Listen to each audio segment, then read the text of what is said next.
This is the first in what will very likely be a series of short videos analyzing the occult or hidden symbolism of Donald Trump.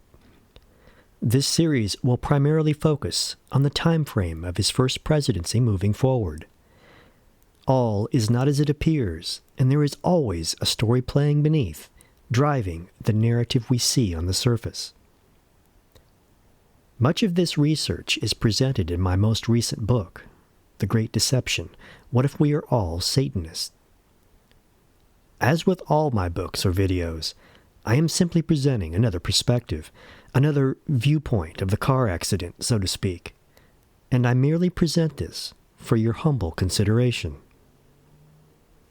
We begin with one of the most intriguing bits of research from my latest book, that the seeds of the events set to dominate the very end of days, were germinated back in 2017. For reasons that are literally written in the stars, that was one of those nexus points in time, whereby many events are turned loose and set free, almost as if someone is detonating carefully planted explosives. You see, that particular year was both a critical reflective and inflective point in time, for all of us, including me on a personal level. Many of the elements destined to influence the destruction of the world were set in motion at that point in time, and they were all timed to coincide with the movements of heavenly bodies. Why heavenly bodies? Because we are dealing with a cult that employs very sophisticated fertility rituals, rituals that are set to honor both the beginning and the ending of astrological ages. Society is repeatedly built and then ritually destroyed. In actuality, what we are experiencing functions as the mirror opposite of what is portrayed in the movie Apocalypto. In that movie, sacrifices are made until the gods are appeased, the signal of which is a solar eclipse. For us, however, the solar eclipse, or eclipses in our case, serve as the firing of the starting pistol for human sacrifice to begin. This example highlights the operation of what I call the mirror, that judicial controller of reality, which demands that every event be balanced by an equal and opposite re-event. The mirror is the ultimate arbiter of the justice and balance in reality, or, at the very least, the physical world in which we reside. Like the priests in Apocalypto, the chosen are privy to sacred knowledge, which includes the cheat codes, if you will, of how the game is played.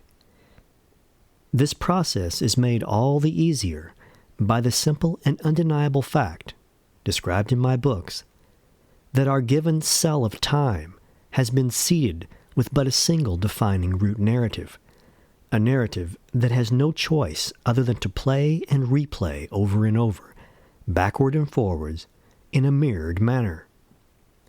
Roles are reversed, as are the sequence of events, but the story simply plays again.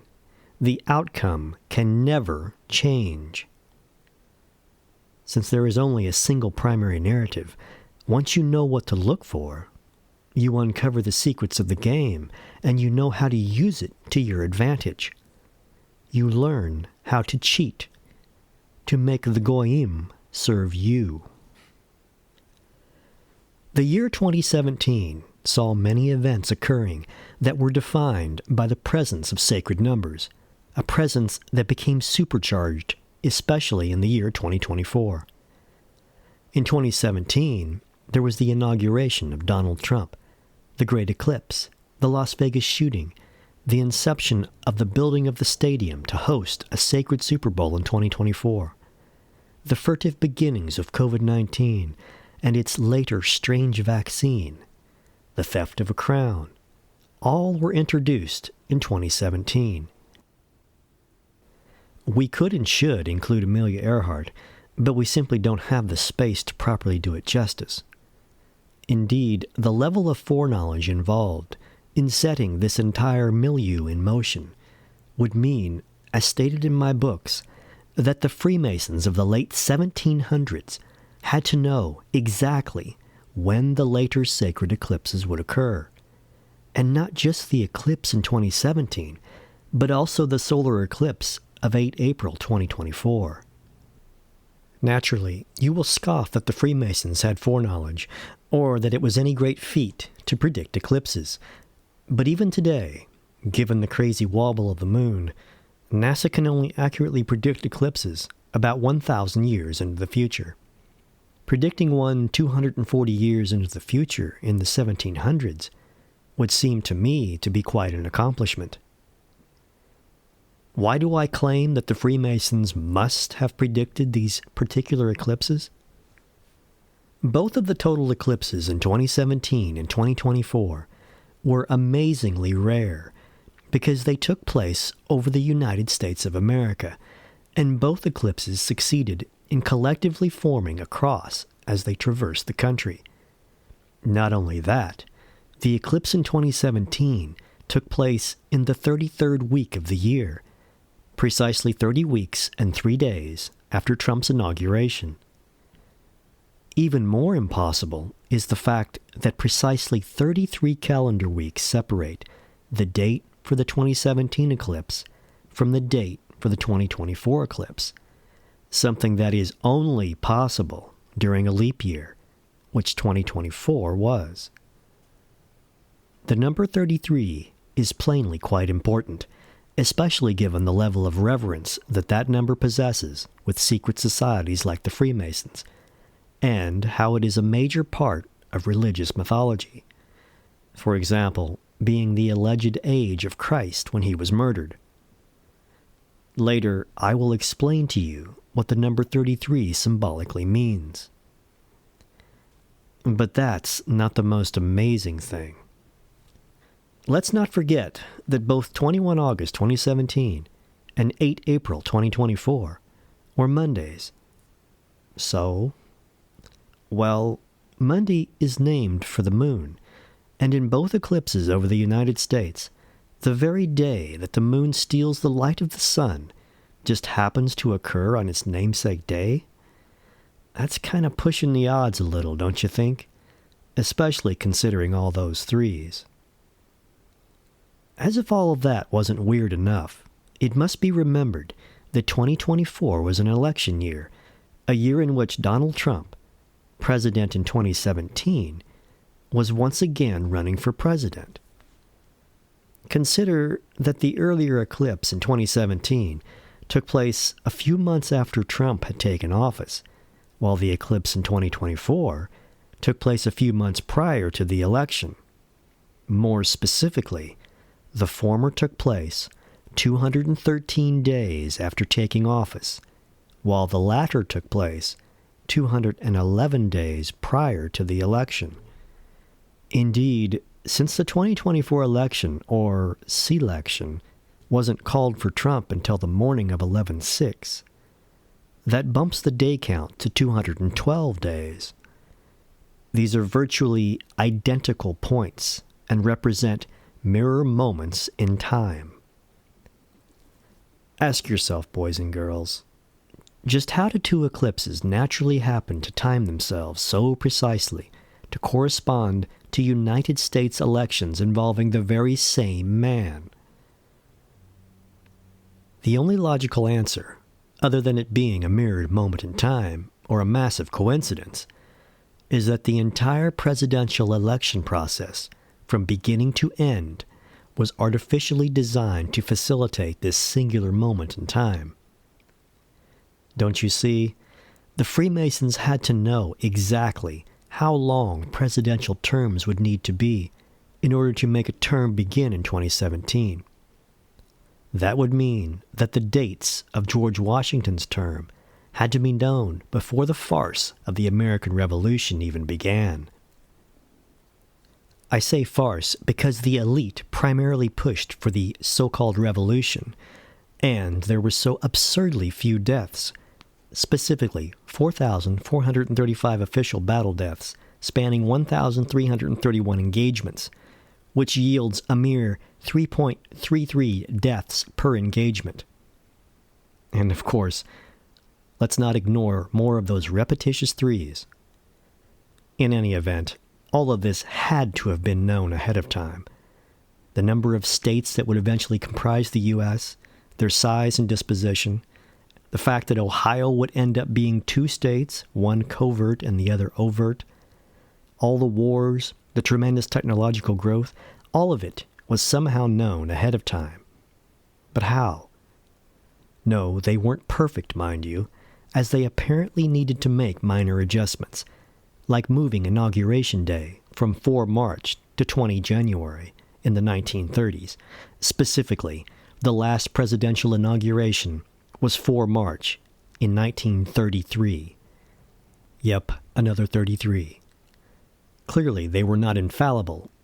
Or perhaps something unexpected interfered with things. Or perhaps it was all done on purpose so that some crazy nitwit like me could eventually figure it all out. But even so, how did they know how everything would turn out? Where did they get this advanced knowledge? Now, I know the mirrors in time are real because I recognize them in my life all the time, but they are always muted. Things at the level I am describing have been supercharged, which tells me that they have been artificially juiced by man. Not only was the United States created in the image of Christ, so too was its capital. Washington, D.C., a city of the stars with over 20 zodiacs placed throughout the city, was formed from land ceded to the government from Virginia and Maryland, from the Virgin Mary, just like Christ was born of the Virgin Mary. All of this was planned from the beginning, and it was all known by the Freemasons, or whatever force of elite oligarchs that rule this world.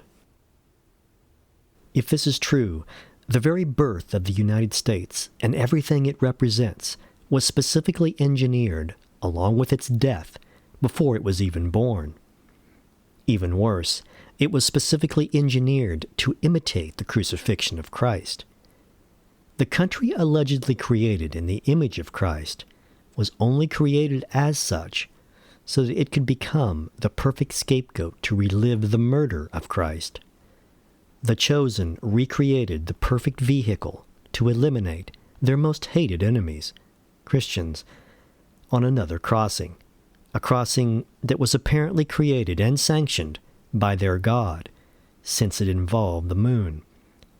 And it would be used to sanctify their own sins, as any good scapegoat should. If all of these interesting factoids are true, and the birth and destruction of the United States has been planned for 250 years, then the presence of Donald Trump must also have been planned. Clearly, he is meant to play a particular role from history. In my research of mirrored events in time, I discovered that there is a 2-1 and then a 1-2 migration of events.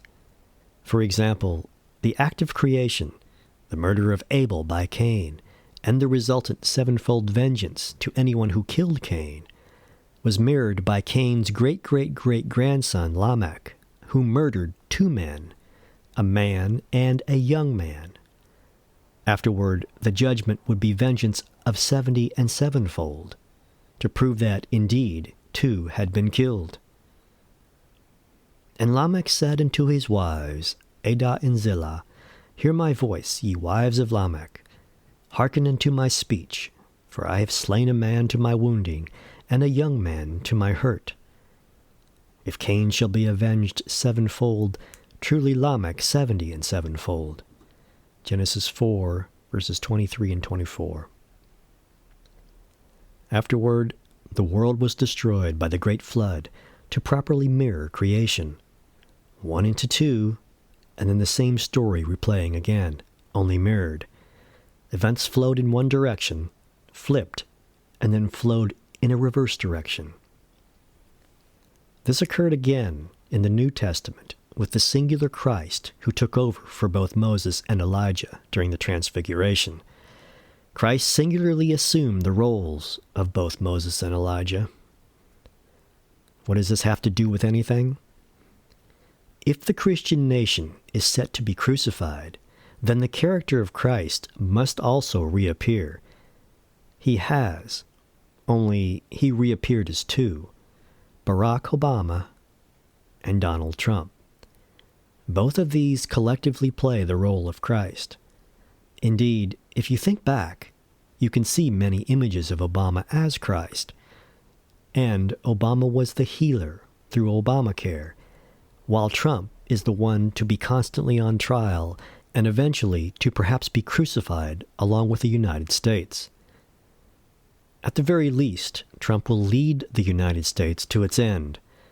The symbolism being presented is part of a fertility ritual meant to elicit the death of this timeline, this astrological age.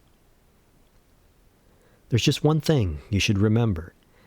Obama/Trump are playing a mirrored version of Christ. In essence, they are collectively an antichrist. I know it may not seem that way now, but it must be remembered that Trump's paternal grandmother's maiden name was Christ. It was Elizabeth Christ Trump that started the real estate development company known as Elizabeth Trump and Son with Donald's father Fred in 1923, a year that sums to 6, and the very same year of Adolf Hitler's failed beer hall putsch that arguably started his rise to power. According to FamilySearch.org, Elizabeth Christ Trump died on 6 June 1966, or 6666. Shades of the number of the beast in Revelation, 666. This is much longer than I'd hoped, but there's so much more to reveal. I hope that this video has introduced you to some interesting alternative concepts. Naturally, the key takeaway to remember is that the elite always speak to us via symbolism. They speak truth via actions that they themselves manufacture, while simultaneously spewing a cacophony of lies to our face. This is particularly evident when events, like COVID or the Las Vegas shooting, or 9/11, or the American Revolution, make no logical sense. It will never make sense until you step back and try to understand the symbolism you are being given. Sadly, in order to make a proper analysis, you must be versed in the Bible and history, and you must begin to see things from a different perspective. If you found this interesting, please check out my books. My website is www.mastersofthemirror.com. Thanks.